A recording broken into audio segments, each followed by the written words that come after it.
Good afternoon, folks, and welcome to today's webinar presentation. My name is Monica Conforti, and today we'll be describing quite a bit of information about graduate studies and teacher education here at the School of Education of Hofstra.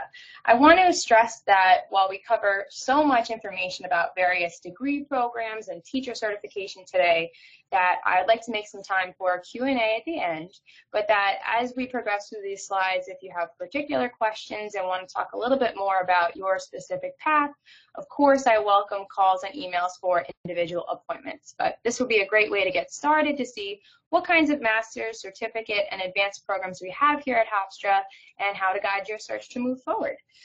Who's here today? We have some folks who are already currently certified teachers, I can tell, just based on email addresses, and I can tell that we do have some career changers who will be looking for their very first teacher prep program. So I just want to emphasize that we have a lot of different folks in the audience, and therefore there's quite a bit to go over today. So without further ado, we will start.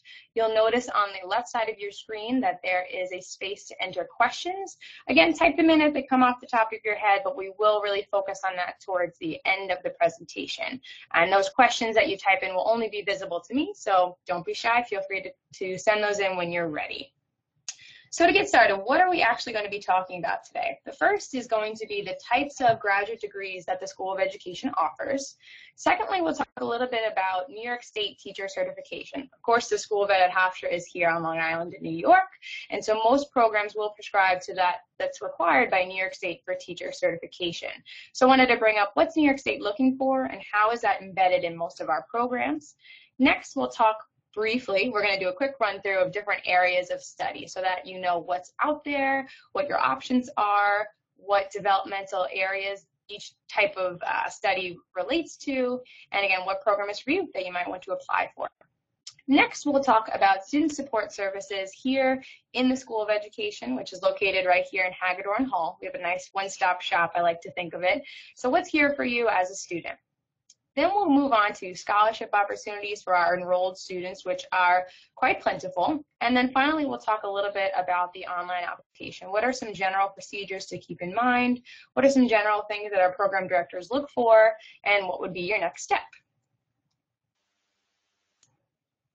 So a quick note about certification. Again, we talked about the fact that we have folks in the audience who maybe they are current teachers and others who are just starting to think about it. So I just want to talk about when I say career changer, what am I referring to?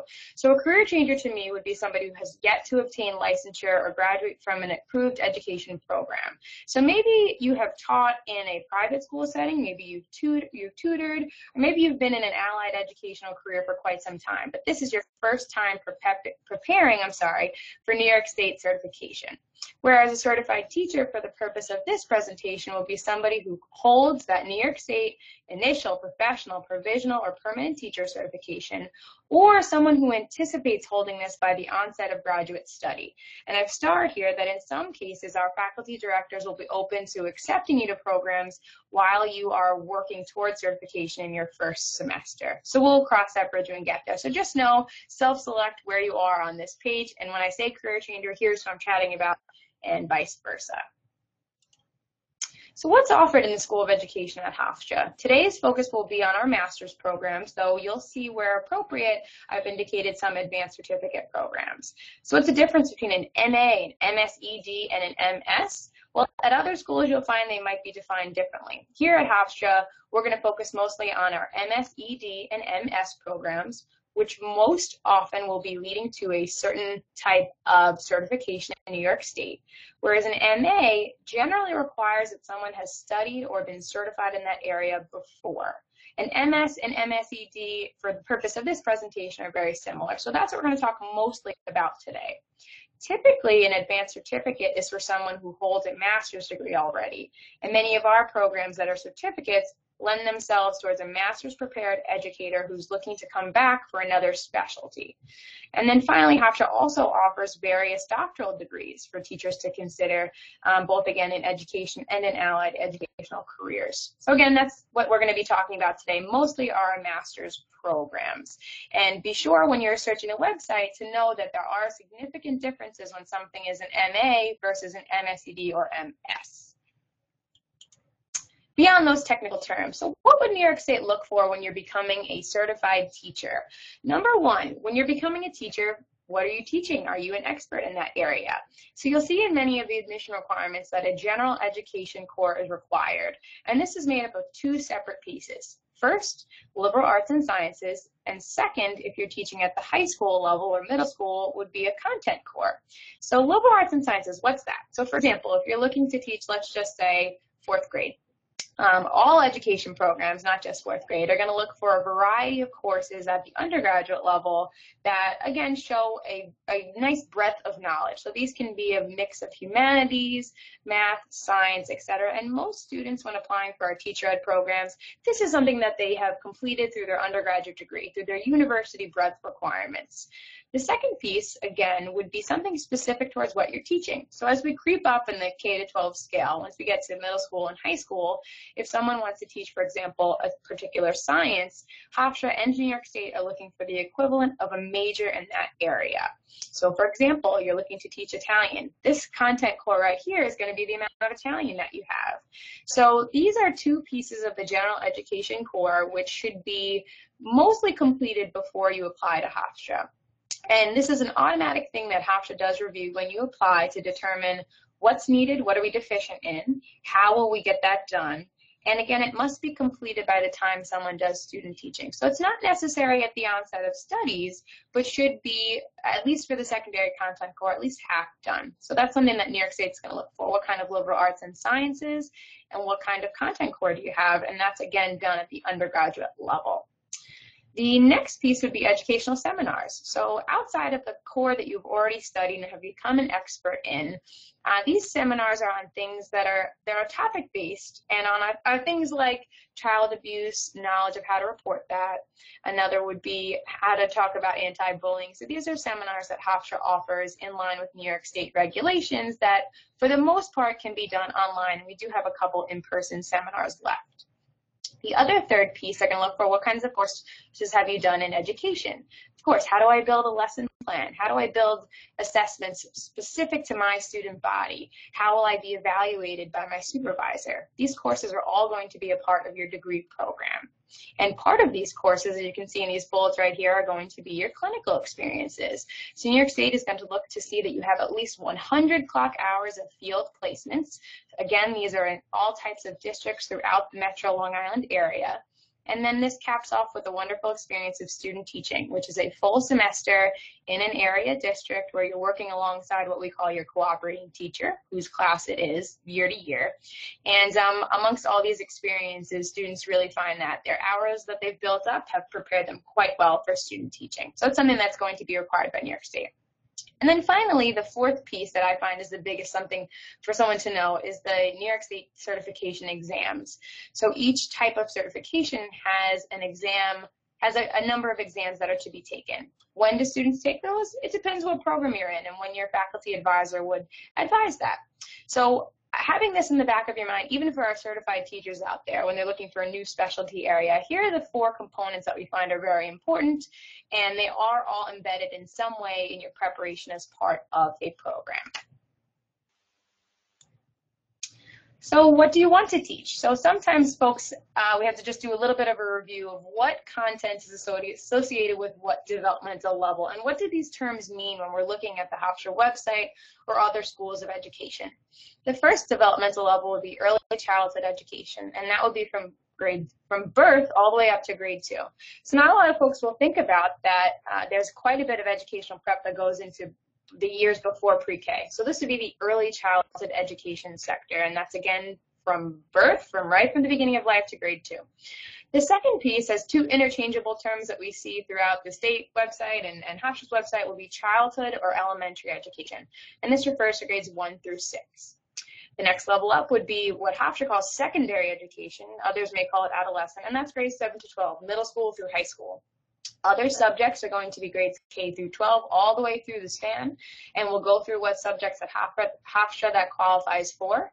Next, we have literacy studies, which again, I've selected a couple of these I know are popular at Hofstra, and literacy studies is broken into these two developmental levels, birth to 5 and or 5 to 12. And then finally, special education, which has recently, in the last 7 or 8 years, been broken down into the early childhood, and secondary level. So this gives you a bit of a sense of what am I training for and what does it lend itself to. So here we go, we're diving into the areas, and again, I apologize if I'm going too quickly, but here are some programs associated with each of these developmental levels. And we'll start off with the combined areas of early childhood and childhood ed. And I've selected 3 master's degrees programs here at the top, the first for early childhood ed, the second for elementary ed, and the third for a combined program that prepares folks for both. And what we're finding is that employers are looking for students at this level to have, again, a second certification level. So this dual program would allow teacher candidates to prepare for both those birth to grade 2 jobs as well as grades 1 through 6. And there are some special education options that we'll talk about a little bit later that would also give candidates a second certification area. So we'll talk about that in just a bit. If you're interested, again, in anything from birth all the way up through grade 6, and this is your first time prepping for a teacher certification, these are some of the programs that you might consider.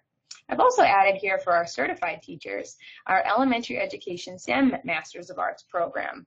And this, again, is for folks who are certified 1 to 6 and allows them to gain a specialty in teaching science, technology, engineering, and mathematics, which is such a huge area right now. And we want to make sure that our youngsters are really inclined to become constructivist thinkers, that are builders, and are really engineers from an early age. I've also included here our advanced certificate in middle childhood.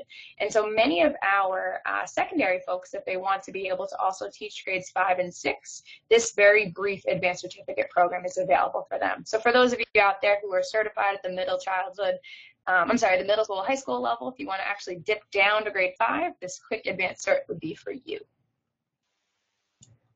Our next area up, moving right along, will be our secondary education programs. So these, of course, are going to be the programs lending themselves towards teaching grades 7 through 12. And I've listed the subjects here that are 7 to 12. So English, foreign language, math, science, social studies. You'll notice that I've starred some of those degrees. If you're already prepped in one of those areas and wanted continued master's prep, the MA degree would be for you. Otherwise, if this is your first time prepping for New York State Cert, the MSED program would be for you. Foreign language does consist of multiple languages, and science education is the same format where it lends itself towards biology, chemistry, physics, earth science, general science, etc. I also noted here our secondary education advanced certificate. This program is an interesting advanced certificate in that you don't have to have a master's in education. This is designed for someone who holds a terminal degree or a master's level degree in a content. So let's just say you have a master's in biology. This program would lend itself towards teaching secondary science in an abbreviated, accelerated format because we know you have such advanced study in science. So that would be, again, anyone who has a master's in a history, maybe it's a JD, a master's in a science, master's in math, master's in a language, master's in English, and it even includes some K12 areas such as business education, which we'll talk about next. The other area that I've listed here are 2 advanced certificates, which are at the secondary level. Middle childhood extension, so our young teachers, our teachers of younger developmental areas who would like to teach grades 7 to 9, this certificate would be available for you. And we also have a certificate specifically geared towards what's called work-based learning. And this is a new credential. It's not new work, but a new credential from New York State that prepares secondary teachers or school counselors to, it's a credential really as they build work experiences for, let's just say, senior year experience. I'm sure many of us, even when we were in high school or as we've taught, we've found these programs for shadowing, where students gain experiential learning outside of the classroom. And this 2-class advanced certificate prepares folks to be able to build community relationships, to do so, to build many skills for seniors and even younger high school students. And that's a really nice new program that we have there. Moving right along. Our K12 certification area. So we just talked a little bit about business. Not everybody thinks about business education as an opportunity here. So folks who have an MBA or BBA, maybe folks who've been working in New York City or in business-related areas, if they wanted to come back, this is a K12 area. It can teach all the way from kindergarten up through grade 12. Things like financial literacy, when should I open a credit card? These are some very applicable subjects in today's schools. A similar area, family and consumer sciences. Maybe some of you know this as home ec. And this would be someone whose content would be in fashion, culinary skills, other things like that. Very up and coming, and it's certainly a shortage area. You'll notice in these two master's programs I've indicated that it says plus WBL. So these programs also have embedded that work-based learning credential. Another K-12 area, of course, fine arts education, music education, health, physical education, as well as teaching English to speakers of other languages, TESOL, which we'll talk about more in just a second. I've also indicated here the advanced certificate option for fine arts and music. The same way that we talked about the secondary advanced cert, there is an accelerated program for folks who have masters in arts or music who are looking to prepare to teach for the very first time. I don't mean to skip over these other areas. I just want to get folks a sense of what these certifications lend themselves to, and they're all, of course, have their own unique faculty associated with each. So here's one area that I mentioned we would elaborate on, world language education, which you'll find many high schools actually change their department name to such. So again, we have the foreign language education MSED, which I already included here.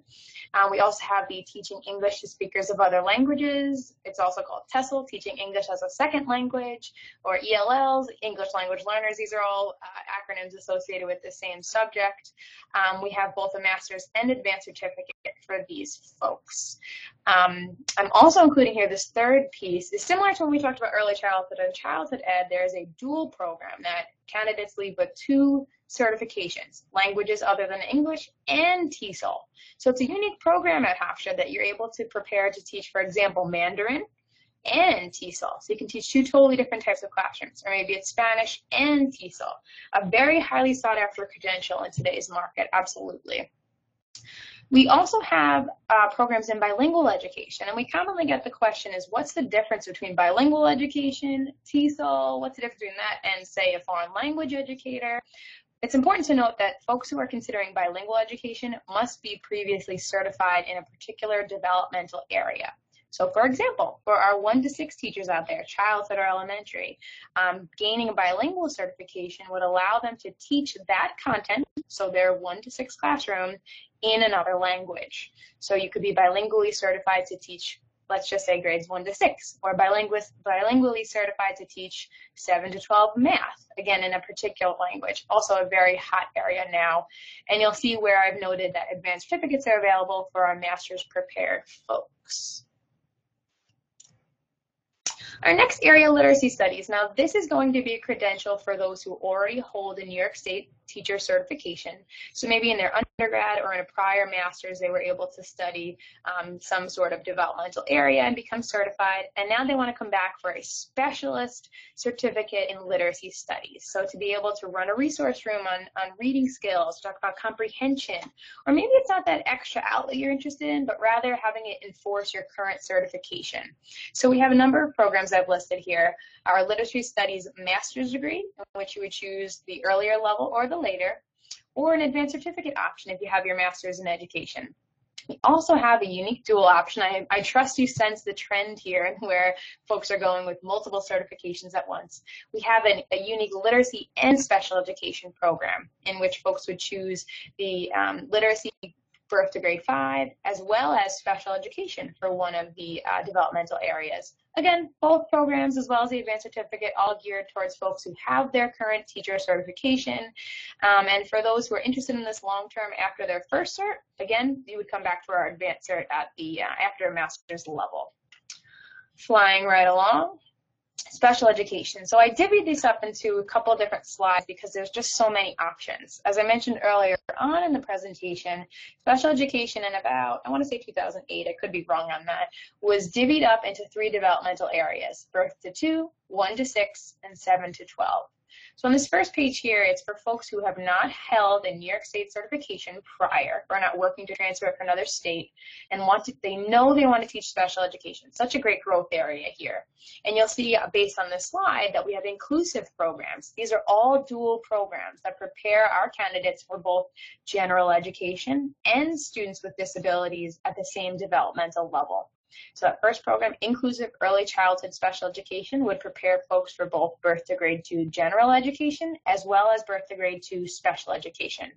Same fit for that second program, except at the 1 to 6 level. Then the next program is for the 7 to 12. Now this is a heavier program. It would prepare someone, for example, to teach 7 to 12 social studies and 7 to 12 special education. So that's a heavier program. The fourth bullet I've noted here are for our generalist programs, which is a unique option. The secondary special education generalist allows someone to co-teach in a special education classroom, and then the extension allows them to co-teach in a subject-based classroom. So the generalist might be a great place for someone to start if they know they like working with that secondary, the high school folks. Certainly a shortage area right now. This next slide is for our certified folks who are looking to come back for special education. And I've noted here, again, I've split it up by developmental level. Uniquely, this first area for birth to grade 2, we have 2 different options at the master's level. First would be our master's in early childhood special education. And then the second is our intervention program, which is essentially the early childhood master's plus our advanced certificate in applied behavior analysis. Such a hot area right now for folks to go into to really truly be what we're considering an intervention specialist, to talk about how young children with disabilities can have their behaviors modified, assessed, evaluated, and the ABA piece really brings someone outside of the classroom too to be more of a consultant. So that's the really only difference between the early childhood special ed program and the intervention program, is that intervention has the ABA courses and prepares someone to be able to sit for the board certification exam, to be a board certified behavior analyst, BCBA. So many acronyms today. That intervention program also is linked with a very substantial scholarship opportunity, which we'll discuss a bit later. Of course, I also threw in the advanced certificate there with that slash, so someone who's already master's prepped who wants early childhood special ed would be the AC. Similar story for the grades 1 to 6. Childhood special ed advanced cert would be for a master's prepared certified teacher who's looking to come back for that grade 1 to 6 students with disabilities. But somebody who just had maybe their undergrad degree in general ed, coming back for special ed would be the MSED. And without going into too much detail, same story again for that grade 7 to 12. We talked a little bit about generalist folks already, and the special education advanced cert would be for secondary people. Again, just a reminder as we head through these slides, any questions about your prior certs or your brand new search to be a teacher, I can certainly talk more with you on an individual level. Areas of leadership and tech. I threw these in here because we get a lot of questions about this, certainly. So if you were a certified teacher interested in pursuing some specialty in technology, we have a master's program called Technology for Learning, which would lead to professional certification in your original area of cert. So maybe you're an early childhood teacher, you want to come in for a Tech for Learning program, you get the expertise to be able to build lesson plans using the latest of latest technology like tablets, smart boards, etc. You actually get to create your very own unique app educationally, which is wonderful. And then it gives you that specialty, that professional cert in your original area.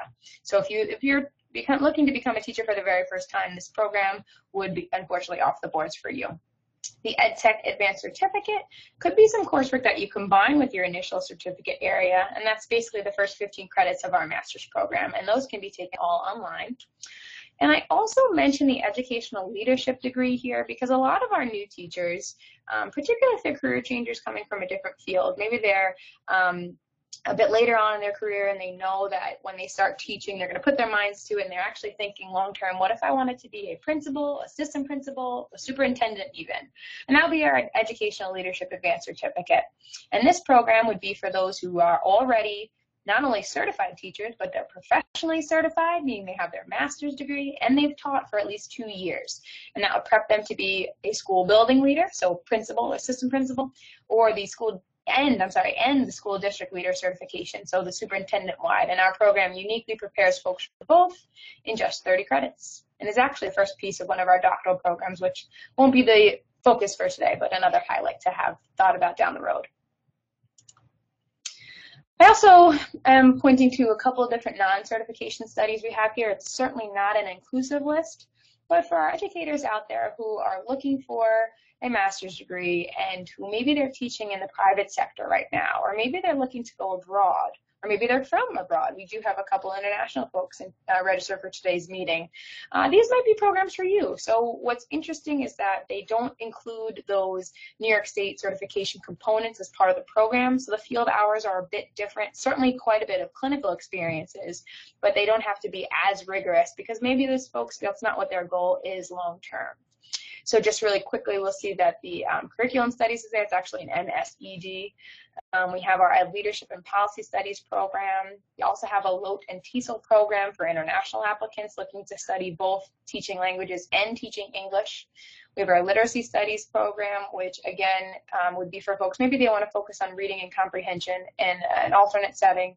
And then our Special Education program, very unique, is a completely online program that we really want to be able to show how to advocate for folks with special needs outside of the U.S. and places where services for students with special needs, maybe they're not recognized at all. And we want to give teacher advocates, educational advocates, and advocates of children the tools to be able to build programs and to build policy that support those students. So we've just done a very quick run through of quite a bit of different degree programs. Again, I'm happy to talk more about those individually with each of you. So up on the board right now are a little bit more about our course offerings and academic calendar. Typically, as a graduate student in the School of Education, and you're taking classes in the fall and the spring, typically they are once a week for 110 minutes, meaning they are usually one day, maybe 4:30 to 6:20, 6:30 to 8:20, and then much less frequently there are 8:30 to 10:20 classes. And again, they're once a week, so that's really true of most graduate level courses in a lot of different disciplines, once a week, so that for the week you are able to dive into reading material, take advantage of those clinical opportunities, etc. There are many different types of offerings in the summer, in January, and in our online offerings. So that model of once per week is not a one-size-fits-all, but it's nice to know that if you are looking to change careers from something that's 9 to 5, that the once-a-week class is something that typically we would work with your schedule, certainly. For someone who's looking to dive into full-time study. So at Hofstra, that's 9 credits, 3 classes. We do on occasion have directors work with students and approve potentially a 4th course for 12 credits.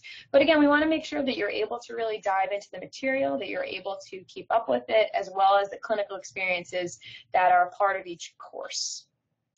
I also laid out here, we have 3 summer sessions, which is an amazing opportunity to be able to get ahead, or maybe if you're juggling other responsibilities, working with family care, things like that, maybe you want to take a little bit slower of a progression degree and take advantage of these summer opportunities. And you'll see the slashes there in summer 1 and 2 is because we have 4- and 5-week course offerings, so they end at different dates. Not every program has a plentiful opportunity during the summer, but many are building towards that, and it's even possible to start some of those programs in the summer. Of course, I put our fall dates here. January is very similar to summer, and then spring will go through to May. The online classes, which we call distance learning, are certainly increasing. Our programs that are preparing folks for certification, though, are predominantly in person, as you can imagine. We're teaching folks to work with children and students K-12, and we want to make sure that when you're learning to teach, we have that FaceTime opportunity. There are, though, an increasing number of hybrid courses, meaning that they integrate both in-person courses and distance learning or online methodologies. So maybe that means you're not here on class every week. Maybe it's every other week, or maybe you're taking an online course and an in-person course. Quite a bit of a long spectrum there in terms of what kinds of courses you can take, and working with your director, you'll see what works for me exactly. We do have folks who want to accelerate through programs as quickly as possible. They do just have to align with director advisement, as well as some of the courses will build on each other just to make sure you're ready for student teaching when that is required. Other side of the spectrum might be folks who, how slow can I go? We do have a policy that master's programs should be completed in 5 years. Moving right along. So field placement and certification. Here is one slide that is very, very, very critical to a future teacher or someone who's coming back for another certification. How does this all work? How do I get my hours done? How do I prepare for New York State certification? Who's going to help me? I have a job, I'm busy, I have kids, etc. These two offices are critical to your success in the School of Education. So we talked a little bit earlier, those 4 pillars of what it would take to be certified in New York State. The Office of Field Placement is one very, very, very important resource. So essentially, when you're progressing through your degree program, you'll find that some courses have field hours attached to them, and that's how your field hours works. They're part of a particular course of study. And essentially, our Office of Field Placement coordinates that all for you. And they're right here in the School of Education in Hagedorn Hall. So as you're taking classes, the office is right here with experienced staff led by Dean Lewis, who's absolutely wonderful. And they make sure that all of your courses that have hours attached to them, they're planned for you. And you essentially get communicated to where you'll be, who you'll be working with, and it all fits the puzzle of pieces needed by New York State. So some districts that you have experience with, they're going to be a variety. So some are going to be high needs districts. Maybe they have low resources, have a large number of students from various backgrounds, etc. Right alongside to the other side of the spectrum for types of districts and classrooms that you'll see.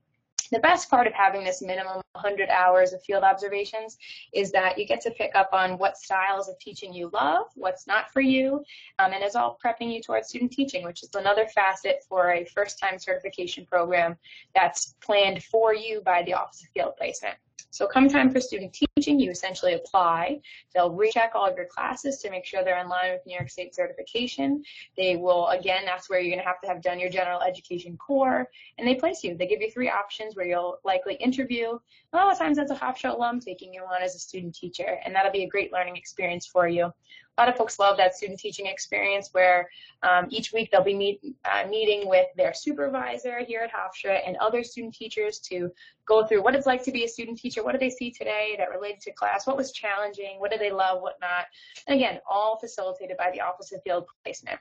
This is a good question to ask of other programs you're exploring. Who places me? So this is a great resource.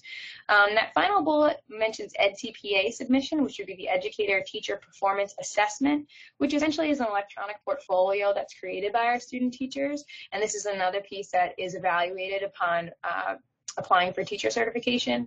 And this is just something that for a new teacher, they may not be familiar with, but basically it's completely coordinated and facilitated by our Office of Field Placement, students, faculty directors, and our EdTPA coordinator, Dr. Hernandez, who's truly, truly wonderful. The other office here, Office of Educational Support Services, critical to our student success. They put on the educational seminars we talked about earlier in the presentation. They also have offered in the past the opportunity to do fingerprinting or coordinate with students where they can go for that. And then finally, at the end of someone's time here, they recommend to New York State that you have finished a graduate level program that leads to a particular certification. So absolutely helpful, again, located right here in Hagedorn Hall. And it's great to know, if you're like me, I like to know that there's quite a lot of information on the website to remind myself of different things, but to know that there's someone here in the school that can help walk me through a particular question is absolutely amazing. And we're so glad to have Dean Zalewski's team here to help our students. They'll offer also different orientations through the semester to make sure that you have any questions about how to, where you are with the New York State certification process. So helpful. And this goes for our current teachers that are coming back for a second specialty or certification area as well. I know our presentation thus far has been very heavy on the first certificate folks, but again, that's the biggest step towards becoming a teacher, your very first base certificate. Next, student resources. So what's here in Hagedorn Hall in addition to field placement, student certification, etc.?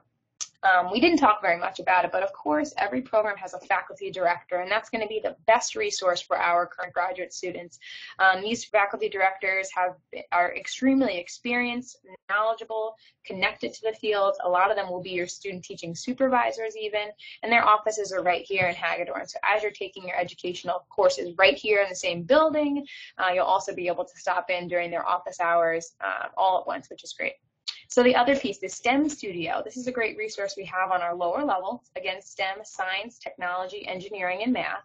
And this is a great opportunity that runs out of the next bullet, our Ideas Center, that actually brings area educators into Hagedorn Hall. They bring their classes, and our students, our upcoming credentialed teachers, are able to run essentially a circuits of learning of different types of sciences. So this is great for our student teachers. This is great for the veteran educators who are basically getting professional development, watching the latest and greatest in teaching of science, technology, engineering, and math. And it incorporates a lot. Again, we're really big on materials, the touching, the feeling of learning. What does it look like? And so that's really a great opportunity for communities around the School of Education. Ideas also puts on other professional development seminars that are about the advanced sciences and allied areas too. It's another way for our early childhood, and secondary science folks to network with employers out there as well. Another great thing we have right here in Hagedorn Hall is our Curriculum Materials Center. It's on the lower level, and it's essentially one piece of the university library system, but it's specific to education majors. So everything that education majors might need to build a lesson plan is right here in our mini library, and it's got stacks right down there. So if in undergrad or in a former grad program you were big about studying in the library, this is a great space right here in our building. Again, I like to think of it as a one-stop shop. Our director, Dr. Amy Catalano, also is a phenomenal resource there. If you have questions about what kinds of electronic resources there are with your specific lesson plan or area, such a wonderful team down there that can help you. Also a laminator too, so there's no end of resources. Also on that same level is the iDesign Makerspace Studio. And this is a very unique lab that particularly our technology for learning students use, but they've been running seminars out for School of Education majors in other areas about how to integrate technology into their classrooms. So there's a 3D printer, there is a Build-A-Pad where students can actually draw and see it on the screen. There's technology there where students can build their own video games that are essentially educational, but they don't even realize it. And again, that lab is run by most of our graduate assistants and Dr. Joseph, whose grant supports it. And we bring a lot of students through clubs into that space to be able to have that bullet on their resume to say. We also have what's called the Farmingdale Universal Pre-Kindergarten site. So it's not here in Hagedorn, but it's essentially a lab school that's run by our early childhood education director, Dr. Davey. And this is a wonderful space where graduates of the early childhood or dual program can take on positions that are 2-year mentored experiences so that they're even more prepped for their first full-time teaching experience. So it's another wonderful job outlet for our graduates. Another great resource for School of Ed students is our Office of Professional Development. This is similar to Ideas in that it provides opportunities to network with area educators.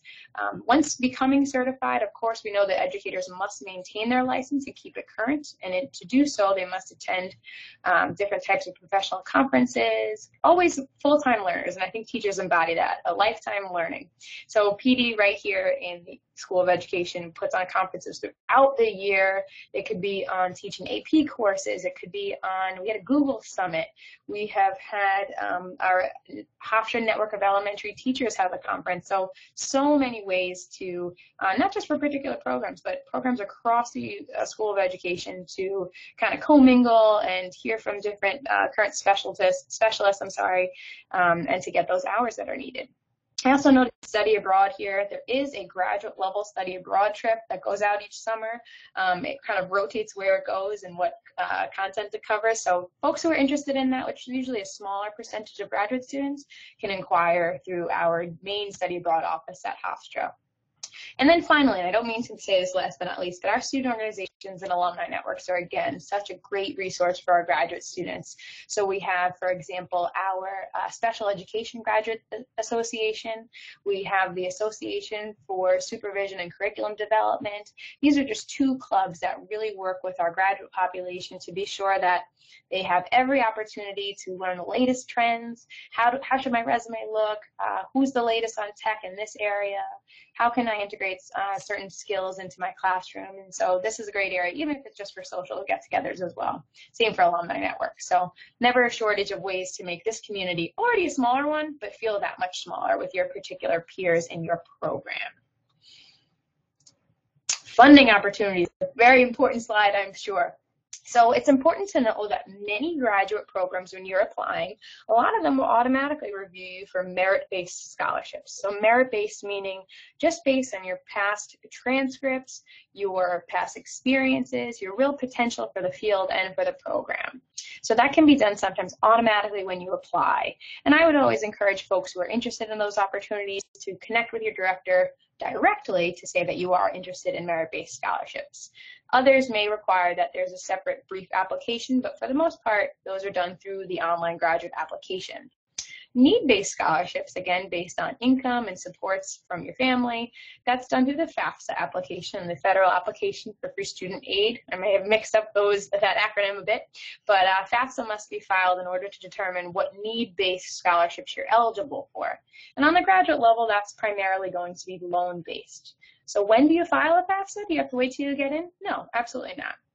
FAFSA typically is filed by February of each year, but it should indicate that Hofstra is one of the schools that you are considering, and it does need to be done separately for graduate if you've already done one from undergrad.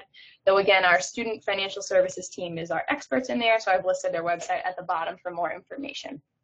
Another interesting piece specifically for our teacher education folks are loan forgiveness programs. So there's quite a bit of incentives from federal government and from New York State to incentivize again and push folks to become teachers and to become flexible teachers who are interested and prepared to teach in high needs areas.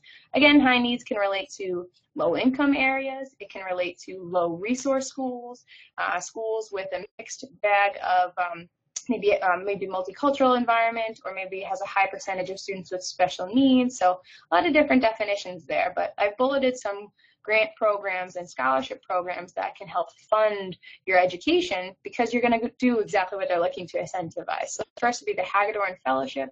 This is an in-house Hofstra program that again can provide up to $10,000 capped at total $10,000 that is given into your account that you could forgive the need to repay if you work in a high needs district. Similar capacity for Teach, only teaches for shortage areas, so things like math, science, language, TESOL, business, any sort of career and technical education. The Teach grant could fund that, and that would cap at $8,000 over 2 years. Our HESIS program, Hofstra Early Childhood Intervention Specialists, will be for the intervention program we talked about earlier. Substantial scholarship opportunities there because a grant program has funded it. So if you are eligible for that program, meaning you are previously certified in general ed, birth to 2 or 1 to 6, this program can provide up to 18 credits of tuition remission if you are accepted. And then finally, the Teacher Opportunity Corps, which is another opportunity for tuition remission / loan forgiveness, and that's all detailed on Hofstra's website. So that's just some sampling of some incentive programs on top of need-based and merit-based scholarships that I'd be happy to speak further about for our accepted students, of course. Another bullet here is our student employment opportunities. So accepted students can see a listing at any time of what opportunities there are for employment, whether they are student aids or federal work-study aids, all the way up through what's called a graduate assistantship.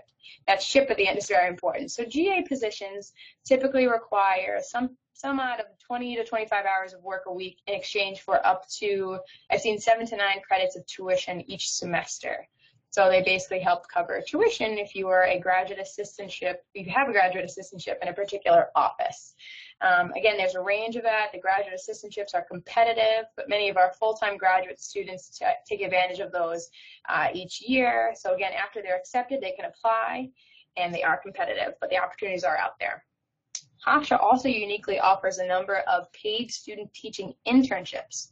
So if your program requires student teaching, which would be a full semester leading a class, it's usually a first certificate, these paid assistantships are offered by Belmar Merrick and North Shore districts. Again, very competitive, but they offer the opportunity to extend that student teaching semester to actually a whole year. So after student teaching wraps, they are able to be staying on in the same district for an extra semester, doing things like maybe it's academic support, tutoring, or maybe it's subbing. The great thing is that they get to work for a particular district for an entire year, make that many more connections, and lots of folks who have been these student teaching interns have gotten job opportunities out of it, just as our other student teachers too. And then finally, I've put our student financial services link up here for other opportunities about merit and need-based opportunities. And again, I am very happy to work with all of our applicants once they're accepted to review a couple of these fellowships and grant programs to see what are you eligible for, what makes sense to take out, things like that. But FAFSA resources would certainly, our financial aid team would be best to ask about that. Admissions. So this is, of course, an important slide. Excuse me. So our graduate programs in the School of Education are to be applied for electronically. And I've included some bullets here on what's generally required, though we do note that some programs will deviate. But essentially, they'll require that you fill out the general form. Who are you? What program are you interested in? And as I mentioned earlier, of course, we talked about advanced certificates, MSED, MSMA. We want to make sure that you're applying for the correct program. I'm always I'm always happy to walk you through that. And here's what you likely will have to upload. Unofficial transcripts from all past undergraduate and graduate programs and non-degree work. So that means if you're still a student, if you can screenshot your student portal that has your has your course grades and titles, that's perfectly fine for the purpose of the application. If you don't have access like that anymore, you don't have copies of transcripts at home, if you have to order them, I would just encourage you to order 2 copies of official, one to you and one that you'll save, because official copies will be required at the time of enrollment later on. So if you choose to attend Hofstra, they will need officials, but admissions can be made purely based on that unofficial transcript, as I mentioned. Another piece of the application be a statement of purpose. So why are you going into this field / program, and why would this field want you? This is really, it doesn't have a formal structure. You can look all over the School of Ed website. You're really not going to find one, but it's your only piece of the application that really enables you to have a voice about why do you want to become a teacher, or why do you want to go into the education field. And a lot of folks use this space to talk about what has informed their decision that they want to be an educator. So what relevant experiences did they have? What did they do before that really changed their mind? When did it click? And what are you excited about? What are you excited to learn? So know that when a writing sample is not required, this would be your only way to show that you're a great writer. So just make sure it's spell checked, beautiful, perfect, and it's passionate. The last bullet I've included here would be 2 to 3 letters of reference. This is where you'll you'll indicate email contacts of folks who will be writing references for you. So that's a unique way that Hofstra collects references. It's not letters that you collect on your own. It's really you'll put in their email address and Hofstra will contact them on your behalf. Most programs are 2 letters, special education is 3, and some others also are 3. So think about who you might want to ask. These, again, are going to be folks who can talk about your potential as an educator. So past or current professors are great. Supervisors, if they can talk about your teaching capabilities, are great. Anybody, again, who can talk about your potential for both the graduate classroom as well as this field. We expect that a lot of our career changers, maybe they don't have any experience in education. So we want to hear about your professional potential, essentially. So that's generally what's required. Right now, for our teacher education, master's level programs, and teachers ed advanced certs, we do not require the GRE, though that may be something that changes down the pike in a couple of years. So right now, it's not required. When you get to the advanced levels, like the doctoral level, they will be required. So right now, they're not. And that's what's minimally required. If you have fantastic things that you want to share, I always encourage folks to put their resume up there. But if you have a portfolio or you have a website, anything that you really feel like would help faculty directors get to know you, of course you can upload it. But here's what's required minimally. Then at that point where you click submit, that's when faculty directors can actually see your materials. They've probably been interacting with you this whole time since you started the application, but that maybe is where they invite you for the interview if it's required. Maybe they will say we need a little bit more information. So an open dialogue usually starts at that point. And then, of course, we do have rolling admission for our master's level program. So for folks who are thinking about summer, I encourage you to apply. For folks thinking about fall, and even spring is open now as well. You can always save your progress as you go to be able to upload things once you're done with them. So here's our Gratify page. So when you go to hofstra.edu/gradapply, of course, all one word, GRADAPPLY, here's what it looks like. And you'll find that green button right in the middle, apply online, that's where you'll create your own password and username for the application system. So you'll go on right away and you'll fill out your name, birthday, etc. And then as you finish up, as you get transfers from places, you'll be able to upload them. Essentially, everything you enter will ask that you upload some sort of proof. So that's likely if you can't click next, that's why. You'll see also under here, there's a green button that says application for non-matriculated admission. It is possible to take courses when you're not a part of a particular degree program. That's that non-matric piece, and we allow that for up to 12 semesters. But we typically encourage that maybe for someone who they just want to get another specialty, a course, maybe they want to see what a course is like, or maybe it's very close to the beginning of the semester and they won't finish their application. A couple options there, but we do encourage folks to apply for programs so that they are financial aid and merit-based aid eligible. You'll also see some yellow buttons here on the online application and the FAQ. Those are really helpful as you progress through, but of course I'm always here to help as you go through that system. And that's what that looks like. If you have questions, I always encourage folks to call or email. Without further ado, I think it's time to open up for questions. Again, here's my phone number, my email address, and Hofstra's main School of Education page so that you can continue exploring. Of course, today's list was not exhaustive. There are so many degree programs in the School of Education because, of course, they all refer to particular certifications or specialties with New York State's Ed Department. So I do encourage you to, of course, never stop exploring. If you have questions, always ask. So without further ado, we will open up our question bank, and I see a few have already come in. So the first one, we have, could any courses from an MBA or BBA in marketing translate to courses towards a core requirement, such as English or social studies? A good question, and that's going to depend on, of course, what you go into. I would have to send you the particular liberal arts and sciences requirements for those areas. Again, that might be more relevant towards a business content, certainly. Is it possible to have a dual cert in business and another core with no prior teaching experience? So I'm assuming that this lovely attendant has an MBA. So maybe this person wants to consider the advanced certificate in secondary ed for business. But I wouldn't limit her to that. Maybe she's also thinking about English or social studies, but this master's would allow her to go through an advanced certificate as well. So that's something we'll have to talk about separately. So it depends, and unfortunately, it's the best answer I can give today. We need to have a look at your transcripts. So it's possible they may count as liberal arts, but it's never going to excuse the different types of English classes you'd need, for example, or social studies for those types of certifications. So it brings up another very popular question we get asked a lot. What should I go for? What does my content lend itself to? And while it may take, let's just say someone with an MBA, while it may take somebody with an MBA a shorter amount of time to become business education certified, but they are interested long-term in teaching math, and it might take them longer to get math certified, we have to think that this is really going to be the difference of maybe a semester or two, and we want folks to really be happy and successful in the teaching that they do. So it might feel like we're in a rush to get certified right now, but what's going to make you happiest? What group of students are you going to be happiest working with? What are you going to love teaching? And just know that in the end, there are many, many ways, as we know, to extend to different specialty areas. So that's what I have folks think about first is what's going to make them happiest while they're in school mode.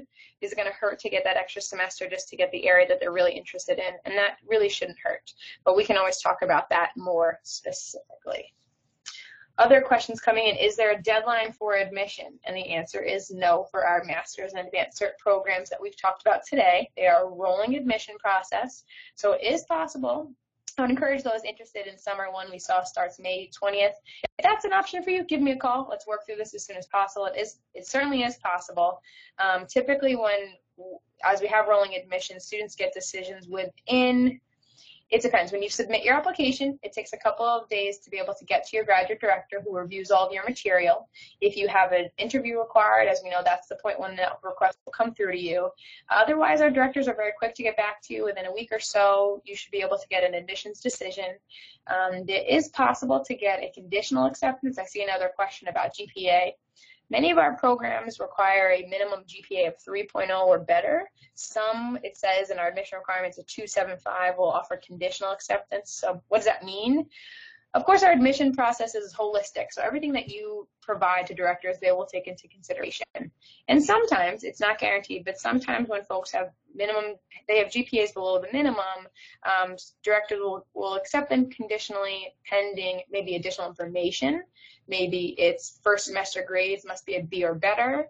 So those possibilities are there. And so, again, if your background doesn't match completely what the admission criteria calls for, it's not to discourage you from applying. Maybe we should talk about it first, but you're always willing to apply, and they'll take that into consideration. Another question, what if I'm looking for a dual certification that you don't have? Well, first, let me know, of course, what you're looking for. A lot of times, if the program's not on the books, it's just because that second area is so quick to get after your master's, so we can talk more about that. But once you get your base certificate, we've talked about this quite a bit, after that, your certification, the time to degree or time to certification gets shorter and shorter. So what you want to get your master's in should be, again, be something that you really are passionate about. We do have a couple confusing opportunities where you can get a master's in something and then an advanced certificate in something else later. So what path should we take? For example, we have some folks who maybe they want to go for, let's just say, childhood education for their master's, but they know long-term they want to do TESOL, but they could also do a master's of TESOL now. What do they do first? Again, it's all about what are you most passionate about? What do you want to become certified in to apply for jobs in right away? And again, what do you want to, your master's is going to be the longest time you spend in the program most likely. So what are you really interested in diving into? Another question, can I have my content reviewed before I apply to the program? Certainly send me a request, send me an email. We'll work through that. I can always send links to you to see exactly what the liberal arts requirements and secondary content are. That way you can do a self-review. But that's something that you and I could work through just to get a sense of how long would it take, how could I do these deficiency requirements, things like that. I can always work with you. Another question coming through. We talked about the deadline for admission. We talked about, another question was about scholarship applications. Again, much of that is done through your graduate online application. In your letter of your admission offer will detail what types of merit-based scholarships you have been awarded. Let's see, one last question, I think, because we're coming up on 2 o'clock. I'm going to be very respectful of folks' lunch hours and things like that. What supports are there for job prospects? And again, we touched on this a little bit, and it's really about connecting with your faculty director. You'll have, again, over 100 hours of field experiences. This is your first teacher certification, so that many times you'll be working with different districts. And then we have our student clubs, professional development opportunities. So there's every opportunity to be able to network and gain additional opportunities. And I'd be happy to talk with folks about certain shortage areas and things like that. So we have come to an end of the questions rolling in. Of course, my phone number is here, my email, and I'd be happy to talk with folks on an individual basis to talk about what works best for them. There are so many programs here, so I'm so happy to advise. Thank you all so much for participating in today's webinar. This is the first of many of this type, and we invite you, of course, to our open house June 6th, which is a Saturday morning. It's right here in Hagedorn Hall, and a great opportunity to be able to meet with different directors from all of our areas of teacher education, as well as higher education, pedagogy for health professionals, and a variety of our non-cert areas. So again, thank you so much. I hope to see you soon and to meet you, and enjoy the rest of your week. Take care.